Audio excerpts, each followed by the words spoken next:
So இப்போ வந்து கேஜிஎஃப்க்கு வந்து பேத்மங்கலா தண்ணி வந்து ஒரு ஃப்ரெஷ் வாட்டர் சோர்ஸ்.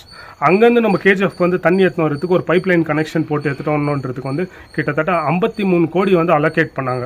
நம்மளும் வந்து ஸ்லோவாக பார்த்துட்டே இருக்கோம். சில ஆர்டிஐலாம் கூட நான் போடுறப்போ வந்து 2018 வந்து இந்த ப்ராஜெக்ட் கம்ப்ளீட் பண்ணணுன்றதெல்லாம் வந்து அவங்களோட டார்கெட் டேட் இருந்துச்சு. இப்போ பார்த்தீங்கன்னா 2025 இன்னும் கூட பார்த்தீங்கன்னா வந்து நம்ம இந்த பைப் லைன் பக்கம்லாம் போனால் பெரிய பெரிய வாட்டர் பைப்ஸ் எல்லாம் வந்து இன்னும் அப்படியே இருக்குது. பாதி பைப் பூமி உள்ளக்குது, கொஞ்சம் பைப்பெல்லாம் மேலே இருக்குது. இல்லை நடுவில் பேத்மங்கலா போகிற வரைக்கும் வந்து எத்தனை பைப் வெளியே இருக்குது உள்ளக்குதுன்னு யாருக்கும் தெரியாது. ஆனால் ஒன்று என்னன்னா வந்து 53 கோடி மண்ணுள்ள போச்சுன்ற மாதிரி தான் ஒரு ஃபீல் இருக்குது. ஸோ நம்ம கேஜிஎஃப் ஜனங்களுக்கு எப்போ இந்த தண்ணி கிடைக்கும்? பேத்மங்கலா தண்ணி இப்போ கூட போய் பார்த்தா வந்து பேத்மங்கலா ஏரி ஃபுல்லு ரொம்ப அப்படியே அந்த ஹைவேல போகிறப்போ எக்ஸ்பிரஸ் ஹைவேல ஒரு சூப்பர் வியூவாக இருக்கும். அப்படியே ஒரு தண்ணியெல்லாம் பார்க்குறதுக்கு ரொம்ப அற்புதமாக இருக்கும். ஆனால் அந்த தண்ணி வந்து எப்போ நம்ம ஊருக்கு வரோன்னு தெரில. ஸோ இன்னொன்று அதை தாண்டி வந்து ஒரு 12 crores வந்து மஸ்கம் ஏரியாக்கெல்லாம் வந்து அம்பேத்கர் நகருக்கும் மஸ்கம் ஏரியாவுக்கும் வந்து சப்ளை பண்ணோன்னு டோட்டலாக ஓவரால் ஒரு 65 crores வந்து கேஜிஎஃப் வாட்டருக்காக டெவலப்மெண்ட்காக போட்டாங்க. ஸோ திஸ் இஸ் ஆல்மோஸ்ட் ஒரு 10 வருஷமாக இது வந்து அப்படியே பேப்பர்லேயே தான் இருக்குது. இது வரைக்கும் இந்த 65 கோடி வந்து செலவு பண்ணி ஒரு சொட்டு தண்ணி கூட அதில் நம்ம குடிக்கலன்றது தான் உண்மை. தண்ணி வந்து ஒரு லக்ஸரி ப்ராடக்ட் இல்லை. தண்ணி வந்து ஒரு பேசிக் நீடு. கான்ஸ்டியூஷன் பிரகாரம் it's a basic need. So அந்த பேசிக் நீடே நம்மளுக்கு இல்லைன்றது தான் இன்றைக்கி ஒரு கேஜிஎஃப் ஜனங்களோட ஒரு தங்க குத்த ஜனங்களுக்கு வந்து இன்றைக்கி வந்து ஒரு நல்ல தண்ணி கூட இல்லைன்றது தான் ஒரு உண்மையான ஒரு ப்ரெசன்ட் கண்டிஷன்ஸு. 10 வருஷம் முடிஞ்சிச்சு. ஸோ இதுக்கப்புறம் வந்து அந்த ப்ராஜெக்டை வந்து இம்ப்ளிமெண்ட் பண்ணுறாங்களான்றது ஒன்று. வணக்கம், என் பேர் ரமேஷ் லோகநாதன். நான் சின்ன வயசில் இருக்கும்போது பார்த்திங்கன்னா வந்து நான் குடிச்சு வளர்ந்தது எல்லாமே பார்த்திங்கன்னா பேத்மங்கலா தண்ணி. ஆனால் இன்னைக்குள்ள ஒரு யங்ஸ்டர், அதாவது என் பையனே இருக்கலாம், அந்த தண்ணியை குடிக்கிறானா இல்லை. அட் ப்ரெசென்ட் கண்டிஷன்ஸ் பார்த்திங்கன்னா வந்து கேஜிஎஃப்க்கு வந்து வாட்டர் சோர்ஸ் மீடியம் என்ன இருக்குதுன்னு பார்த்திங்கன்னா வந்து எனக்கு தெரிஞ்சு ஒரு 2 வாட்டர் சோர்ஸ் மீடியம் இருக்குது. ஒன்று பார்த்திங்கன்னா போர்வெல் தண்ணி தான் நம்ம 90% இல்லை maximum percentage borewell water use பண்ணுறோம். இல்லைனா வந்து ஆல்டர்னேட்டிவாக என்ன யூஸ் பண்ணிட்டு இருக்கோன்னு பார்த்திங்கன்னா டேங்கர் மூலிமா கேஜிஎஃப்க்கு வந்து வாட்டர் சப்ளை ஆகிட்டு இருக்குது. ஆர்ஓ வாட்டர் கூட சில பிளாஸ்டிக் டேங்க்ஸில் சப்ளை பண்ணிட்டு இருக்காங்க. இப்போ இந்த போர்வெல் வாட்டர் கண்டிஷன்ஸ்க்கும் அதுக்கப்புறம் நம்ம இந்த டேங்கர் மூலிமா வர கண்டிஷன்ஸ்க்கும் இதை எப்படி சர்டிஃபை பண்ணுறாங்கன்றது நம்மளுக்கு தெரில. ஸோ இந்த போர்வெல் வாட்டரோட குவாலிட்டியை வந்து இல்லைனா போர்வெல் வாட்டர் என்ன கண்டிஷனில் இருக்கிறது வந்து எனக்கு தெரிஞ்சு வந்து ஒரு 2-3 ஆர்டிக்கல் நான் படித்தேன். ஸோ ஒன்று பார்த்தீங்கன்னா வந்து NIRM வந்து 2014 வந்து ஒரு 12 லொக்கேஷன்ஸில் வந்து போர்வெல் தண்ணியை எடுத்து அனாலிசிஸ் பண்ணுறாங்க. இது ஒரு NIRM ரிப்போர்ட் ஒன்று இருக்குது. உணர் ரிப்போர்ட் எதுன்னு பார்த்தீங்கன்னா வந்து ரீசெண்டாக வந்து கிரைஸ்ட் யூனிவர்சிட்டி ஸ்டூடெண்ட்டு 2015 ஜனவரியில் ஒரு கேஜிஎஃபோட போர்வெல் வாட்டர் உரிகம்ஸ் ஏரியாவில் வந்து ஒரு போர்வெல் வாட்டர் சாம்பிளிங் எடுத்து வந்து ரிசர்ச் பண்ணுறாங்க. இதில் என்னென்ன மீடியம் இருக்குது, என்னென்ன ட்ரிங்கிங் வாட்டரோட பேராமீட்டர்ஸ் இருக்குது, அது ஃபுல்ஃபில் ஆகுதா இல்லையான்றது. இப்படி நம்ம பார்க்குறப்போ என்னன்னா வந்து ஒரு ஸ்ட்ரேஞ்ச் திங் என்னன்னு நம்ம பார்க்குறோன்னா வந்து பேராமீட்டர்ஸ் இருக்குது, WHO இல்லைனா BISI ரிக்குவயர்மெண்ட்ஸ் ஒன்று இருக்குது, உணன் வந்து கிரைஸ்ட் ரிப்போர்ட் இருக்குது, உணன் வந்து NIRM ரிப்போர்ட்ஸ் இருக்குது. இதெல்லாம் நம்ம பார்த்துன்னு வரப்போ வந்து நம்மளுக்கு வந்து ஒரு டிஃப்ரென்சஸ் என்ன தெரியுதுன்னா வந்து எல்லாமே இல்லைனா ஒரு சில இது வந்து கம்மியாக இருக்கலாம். ஆனால் மேக்ஸிமம் எல்லாமே அந்த பேசிக் பாராமீட்டர்ஸ் வேர்ல்டு ஹெல்த் ஆர்கனைசேஷன் சொல்கிற பாராமீட்டர்ஸோட எக்ஸீடிங்காக தான் இருக்குது. ஃபார் எக்ஸாம்பிள் நான் என்ன சொல்ல வரேன்னா வந்து நம்மளோட pH வேல்யூன்னு சொல்லலாம். pH வேல்யூ வந்து WHO என்ன சொல்லுதுன்னா வந்து ஒரு 6 to 8.5 உள்ளே இருக்கலான்னு சொல்லலாம். இப்போது NIRM ரிப்போர்ட் வந்து லாஸ்ட்டாக பார்க்குறப்போ வந்து 2012 வந்து எவ்ரிதிங் இஸ் ஓகேன்னு சொல்கிறாங்க. ஆனால் வந்து இப்போ நம்ம வந்து கிரைஸ்ட் யூனிவர்சிட்டி ரிப்போர்ட் அதை படித்து பார்க்குறப்போ வந்து என்ன சொல்கிறாங்கன்னா வந்து இந்த pH வேல்யூ வந்து இப்போ வந்து டே பை டே வந்து அசிடிக்காக மாறுதுன்னு சொல்கிறாங்க. அது வந்து டோட்டல் டிசால்வ் சால்ட்னு WHO ரிக்குவயர்மெண்ட்ஸ் பிரகாரம் டோட்டல் டிசைரபிள் வந்து ஒரு 300 mg/L இருந்தால் பரவாயில்ல. ஆனால் இன்னைக்குள்ள வாட்டர் கண்டிஷன்ஸ், அதாவது 2012 ரிப்போர்ட் பிரகாரம் வந்து 12 லொக்கேஷன்ஸில் NIRM பண்ணதில் பார்த்தீங்கன்னா வந்து இந்த சம்மர் சீசனில் பார்த்தீங்கன்னா வந்து 300 இருக்க வேண்டிய அந்த டோட்டல் டிசால்வ் சால்ட் mg/L வந்து ஆல்மோஸ்ட் 1500 வரைக்கும் கூட ரீச் ஆகுது. ஸோ இது வந்து ஓப்பனாக சொல்லணும்னா த வாட்டர் இஸ் ரியலி அன்ஃபிட்னு சொல்லலாம். ஸோ இது மாதிரி வந்து ப்ரெசென்ட் வாட்டர் கண்டிஷன்ஸ் இருக்குது. மற்றது ஹார்ட்னஸ் ஆஃப் த வாட்டர்னு நம்ம சொல்ல போனோம்னா வந்து 300 mg/L அடோ கம்மியாக தான் இருக்கணும். பட் வந்து ஹார்ட்னஸ் வந்து கால்சியம் கார்பனேட்டாக இருக்கலாம். அதெல்லாம் வந்து பார்த்திங்கன்னா வந்து 500 to 700 mg/L இருக்குது. இது NIRM 2012 ரிப்போர்ட் பிரகாரம்.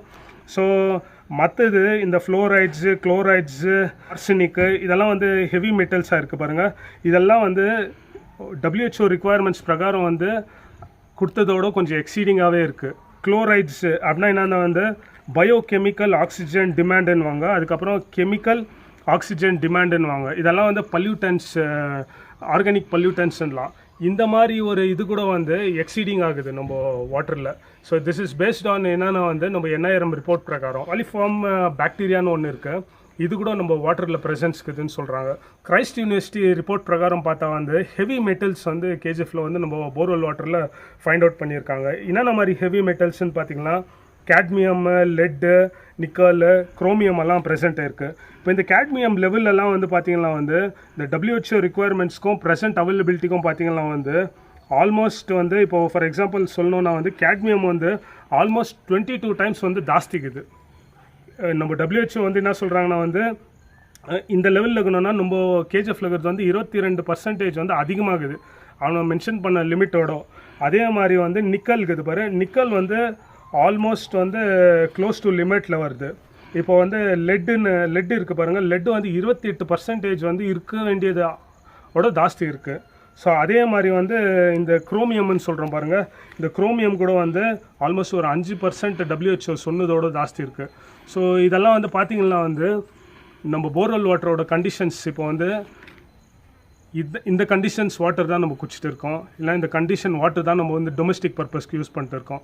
ஸோ ஒன்று என்னென்னா வந்து டேங்க் வாட்டர் பார்த்திங்கன்னா வந்து அந்த டேங்க் யாராச்சும் இன்ஸ்பெக்ஷன் பண்ணுறாங்களா என்னன்னு தெரியாது, அது வந்து ஒரு அயன் டேங்காக இருக்குது. இன்னொரு பக்கம் பிளாஸ்டிக் டேங்க்ஸ் கூட யூஸ் பண்ணுறாங்க, அது உள்ள கிளீன்லினஸாக இருக்கா என்னன்னு தெரியாது. இன்னொரு பக்கம் போர்வெல் வாட்டர், அதாவது வந்து இந்த போர்வெல் வாட்டரோட லிமிட்ஸ் கூட வந்து NIRM ஸ்டடி பண்ண இருக்கோம், சரி கிரைஸ்ட் யூனிவர்சிட்டி ஸ்டடி பண்ண இருக்கோம் கூட ரிப்போர்ட்ஸ் பார்த்திங்கன்னா WHOட மேஜர் பேராமீட்டர்ஸ் எல்லாமே எக்ஸீடிங்காக இருக்குது. CMC வந்து ஒரு நோட்டிஃபிகேஷன் கொடுத்துருக்காங்க. அந்த நோட்டிஃபிகேஷனில் என்ன சொல்கிறாங்கன்னா வந்து கேஜிஎஃப்ல வந்து ஆல்மோஸ்ட் 80+ வீட்டில் வந்து நாங்கள் டேப் வாட்டர் கனெக்ஷன் கொடுத்துருக்கோன்றாங்க. அதுக்கப்புறம் வந்து 6 hours டெய்லி வந்து தண்ணி சப்ளை நாங்கள் எல்லாருக்கும் பண்ணுறோன்றாங்க. இதை தாண்டி வந்து என்ன சொல்கிறாங்கன்னா வாட்டர் குவாலிட்டி நாங்கள் சப்ளை பண்ணுறது வந்து 98% வந்து வாட்டர் குவாலிட்டியாக இருக்குன்றாங்க. இது CMC சொல்லியிருக்கிறாங்களா? ஆமாம், இது CMC வெப்சைட்லேயே போனீங்கனாலும் அந்த டாக்குமெண்ட் எப்போ எந்த இயர் சொல்லியிருக்கிறாங்க? இது 2024-25 வந்து நோட்டிஃபிகேஷன் கொடுத்துருக்காங்க. அதே மாதிரி ஜனவரியில் பார்த்தீங்கன்னா கிரைஸ்ட் யூனிவர்சிட்டி கூட இந்த ரிப்போர்ட்டை கூட அவங்களும் வந்து ஸ்டடி பண்ணி கொடுத்துருக்காங்க. ஸோ இந்த மாதிரி அஃபிஷியலாக வரப்போ வந்து நம்மளுக்கே கொஞ்சம் வரிங்காக இருக்குது.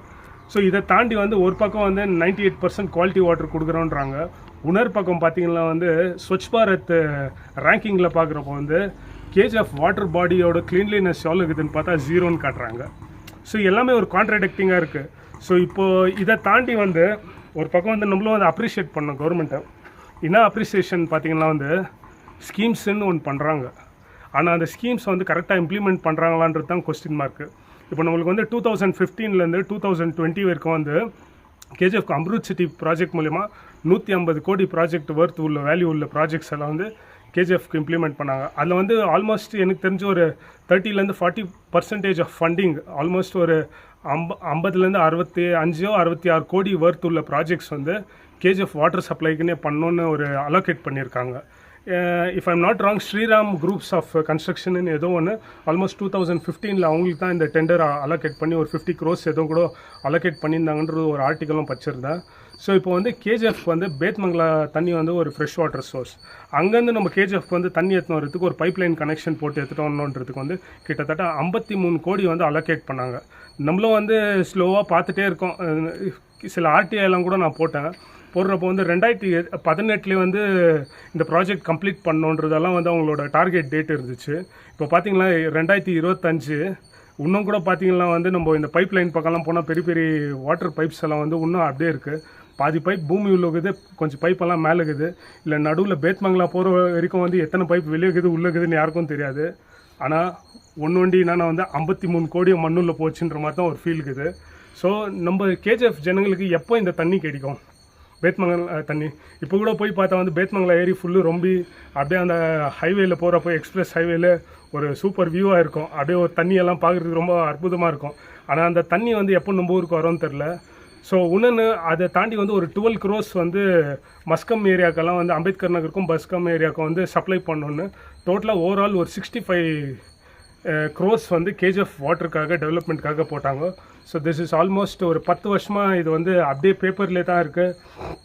இது வரைக்கும் இந்த 65 கோடி வந்து செலவு பண்ணி ஒரு சொட்டு தண்ணி கூட அதில் நம்ம குடிக்கலன்றது தான் உண்மை. ஸோ என்னோட பாயிண்ட் ஆஃப் வியூ என்னன்னா வந்து லீடர்ஸும் இருக்கலாம், இல்லைனா வந்து கவர்மெண்ட் அஃபிஷியல்ஸில் இருக்கலாம், கரெக்டான ஒரு டிபிஆர் பண்ணி நம்ம ஜனங்களுக்கு பெனிஃபிட் ஆகிறதுக்கு பார்க்கணும். ஏன்னா இப்போ வந்து நம்ம இந்த மாதிரி தண்ணியெல்லாம் குடிச்சிட்டு இருந்தோம்னா ஜனங்களுக்கு ஒரு பக்கம் இந்த மாதிரி தண்ணி போர்வெல் யூஸ் பண்ணுற தண்ணி யூஸ் பண்ணோம்னா skin issues, internal organ issues, டாக்டர்ஸ்கிட்ட ஒன்று கேட்டால் வந்து க்ளீனாக இந்த ரிப்போர்ட்ஸ் எல்லாம் வச்சு கேட்டால் அவங்களே நம்மளுக்கு ஒரு சஜஷன்ஸ் தருவாங்க. ஸோ இந்த மாதிரியெல்லாம் இருக்கிறப்போ வந்து நம்மளுக்கு உணர்ந்து என்ன சொல்லணும்னா வந்து தண்ணி வந்து ஒரு லக்ஸரி ப்ராடக்ட் இல்லை. தண்ணி வந்து ஒரு பேசிக் நீடு. கான்ஸ்டியூஷன் பிரகாரம் it's a basic need. So அந்த பேசிக் நீடே நம்மளுக்கு இல்லைன்றது தான் இன்றைக்கி ஒரு கேஜிஎஃப் ஜனங்களோட ஒரு தங்க குத்த ஜனங்களுக்கு வந்து இன்றைக்கி வந்து ஒரு நல்ல தண்ணி கூட இல்லைன்றது தான் ஒரு உண்மையான ஒரு ப்ரெசன்ட் கண்டிஷன்ஸு. 10 வருஷம் முடிஞ்சிச்சு. ஸோ இதுக்கப்புறம் வந்து அந்த ப்ராஜெக்டை வந்து இம்ப்ளிமெண்ட் பண்ணுறாங்களான்றது ஒன்று. அதுக்கப்புறம் வந்து சிஎம்சியாக இருக்கலாம், இல்லை கவர்மெண்ட் பாடிஸாக இருக்கலாம், கண்டினியூஸாக இந்த வாட்டர் சோர்ஸஸ் எங்கெங்கே இருக்குது அது கண்டினியூஸாக வந்து நீங்கள் வந்து மானிட்டர் பண்ணுங்கள், டெஸ்ட் பண்ணுங்கள். அதோட வாட்டர் கண்டிஷன்ஸ் எல்லாம் வந்து பப்ளிக் அவேர்னஸ் கொடுங்க. ஈவன் இஃப் நம்மளால் கொடுக்க முடியலனாலும் அது ப்ரிகாஷன் மெத்தடாவது தாங்க. பாயில் பண்ணி குடிங்க, இல்லைனா வந்து ஃபில்டர் பண்ணி குடிங்க. இது மாதிரி எல்லாம் அவேர்னஸ் கொடுத்தா தான் நம்ம ஜனங்க வந்து ஹெல்த்தியாக இருப்பாங்க. நம்ம ஜனங்க ஹெல்த்தியாக இருந்தால் தான் கேஜிஎஃப்ஐ நல்லா இருக்கும். இப்போ ஜனங்களே ஹெல்த்தியாக இல்லைனா கேஜிஎஃப் ஒரு நோயாளி ஊர் மாதிரி தான் ஆகிடும். எப்படி மைண்ட்ஸ் மூடினாங்களோ அது மாதிரி ஒரு ஜனமும் எல்லாம் மூடிட்டு வீட்டை போக வேண்டியது தான் வேறு இடத்துக்கு. இருக்கிற வாட்டர் வந்து போர்வெல் தண்ணி ஐதர் தண்ணி எல்லாம் வீட்டுக்கு வந்து ஆர்ஓ வாட்டர், பியூரிஃபையர் வாட்டர் போட்டு தான் குடிக்கணும், இல்லைனா பாயில் பண்ணி கொடுக்கணும், இல்லை வெளியேருந்து வாங்கி தான் குடிக்கிற ஒரு நிலைமையில் இருக்குது. இன்றைக்கி நம்ம போர்வெல் தண்ணி வந்து குடிக்கக்கூடாது. ஆக்சுவலியாக ஓப்பனாக கேட்கணுன்னா நம்ம டாக்டர்ஸ்கிட்ட செப்பரேட்டாகவே நம்ம இந்த ரிப்போர்ட்ஸ் எல்லாம் வச்சு கூட நம்ம கேட்டோம்னா இந்த மாதிரி தண்ணியெல்லாம் குடிச்சோம்னா நம்மளுக்கு என்னென்ன பாதிப்பு இருக்குன்னா அவங்க இன்னும் இது பண்ணுவாங்க சார்.